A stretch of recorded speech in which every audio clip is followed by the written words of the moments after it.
Hey, thanks for joining us today. I'm Lindsay Kovach, and this channel, Living Local, is about all things living in the upstate of South Carolina. Today we're going to take a little bit of a behind-the-scenes approach, and I'm going to show you what it's like when I'm working with a client who is ready to begin their property search.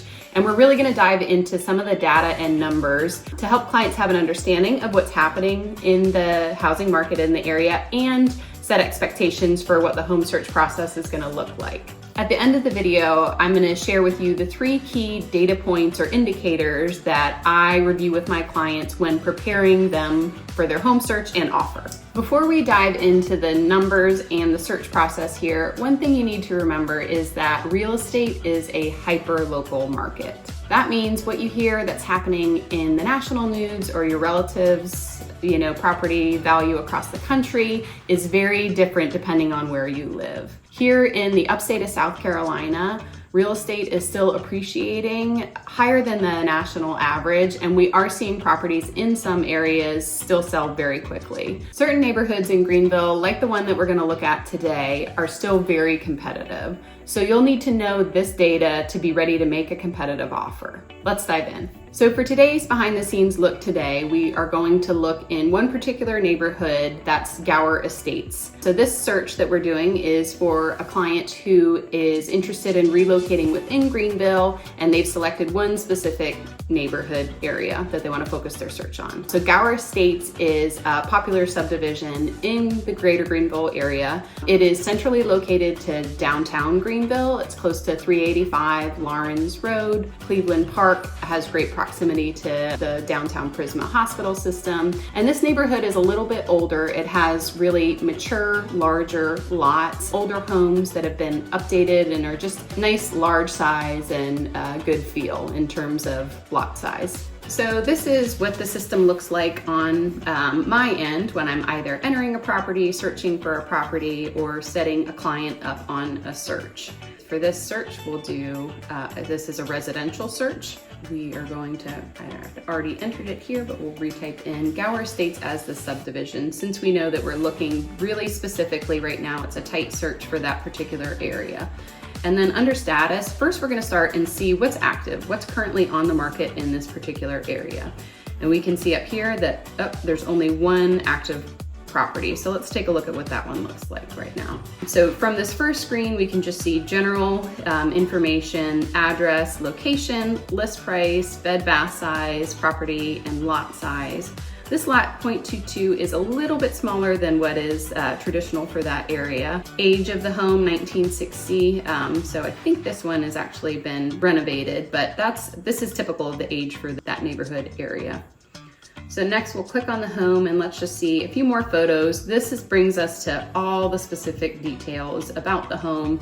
We'll get into everything from, room dimensions, interior features, all of the specifics that you need for your search. And of course, if you want to modify your search by any of these criteria, if you're not interested in looking at a home that doesn't have a garage or something like that, then we certainly can.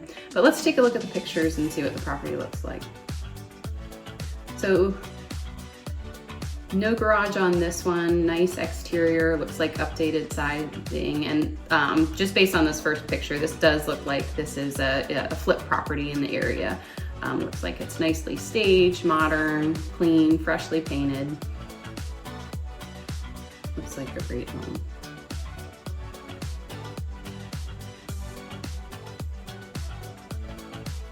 All right, so a nice, a small but fenced backyard area, little outdoor back porch. So overall impression of this home is, looks like it's a flipped, updated home in the neighborhood.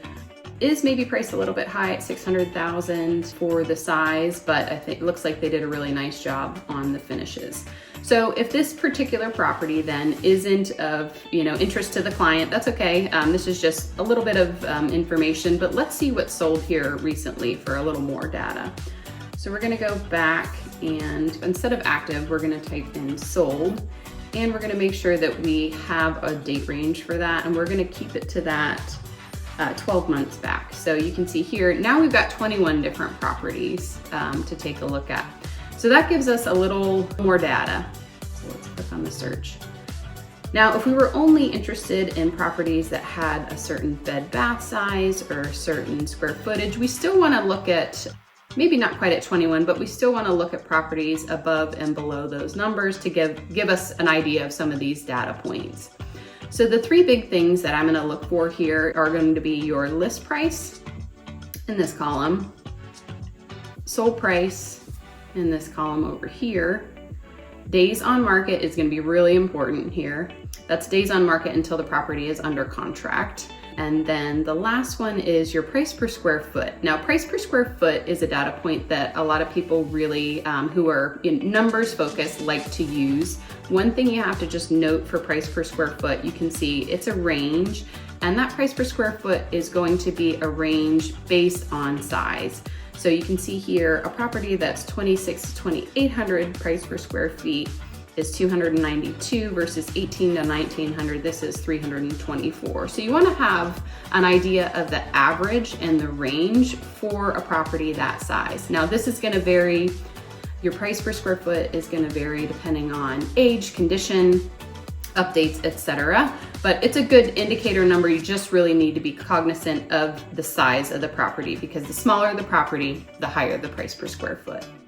All right, so I've mentioned days on market a number of times as a key data point or indicator. And the reason why that is so important, especially in neighborhoods that are popular and homes sell quickly, is you'll see Gower Estates here. If you look at the days on market, we see 4, 12, 0, 31, but for the most part, most of the properties are selling here 1, 0, 3, 1, 1, 1, 0, 1, 5. So less than a week, many just on the market for one day and then going under contract. So it's important to have this data point ahead of time so you're prepared when you're ready to move forward and make an offer. So knowing that you need to be ready to move quickly to purchase a home in this neighborhood. You'll also see the correlation between your days on market here and your list price and sold price. So for example, you can see the properties that have been on market, this particular property, 284 Henderson, list price was $595,600, was on the market one day, sold price was $610,000. So the sold price is above the list price, meaning they probably received multiple offers on that property the first day. So let's dive in and take a little bit of a closer look at one of these properties. We're gonna look at 33 Ponderosa. So this property, just from the data we see here, was listed at $889,000. It's a 5-bed, 3 bath, almost 4,000 square feet, 0.83 acres, built in 69. One day on market and sold price was $915,000. So again, this was on one day, sold for above the list price, so likely that they received multiple offers in one day. If we can take a look at just some of the photos of this property. So again, this is similar style to what we'll see in this neighborhood, older homes that have been updated, nice large lots. This is one of the larger ones, just under an acre, in a wooded area. And this property looks like it sits on a hill and has additional living space underneath in a basement, walkout basement there.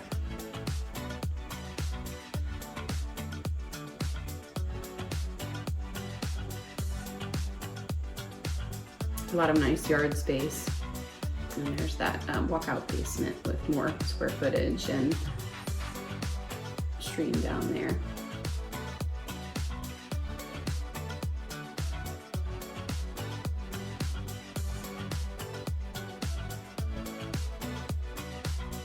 So for this client search, we've reviewed what's currently active on the market, looked at if that's a potential fit for them, and then we've reviewed what's sold recently in the last 12 months to get those specific market data points to prepare them for their search. So in Gower Estates, we know it's a super competitive neighborhood. Homes move quickly in that market. Most homes we saw there sold within one day. So the client needs to be prepared to make an offer quickly when the home comes on the market. Average sale price in that neighborhood was about $723,000, and the average price per square foot was right around $325 per square foot. So that data and information allows our client to then see, okay, does this price, average price per square foot and sale price work for the size home that I'm looking for. So the 3 key data points that I leverage with my clients to prepare them for their home search are days on market, list price to sale price for recently sold homes, and average price per square foot. And these 3 data points reflect what's happening in the market and also in that particular focused neighborhood.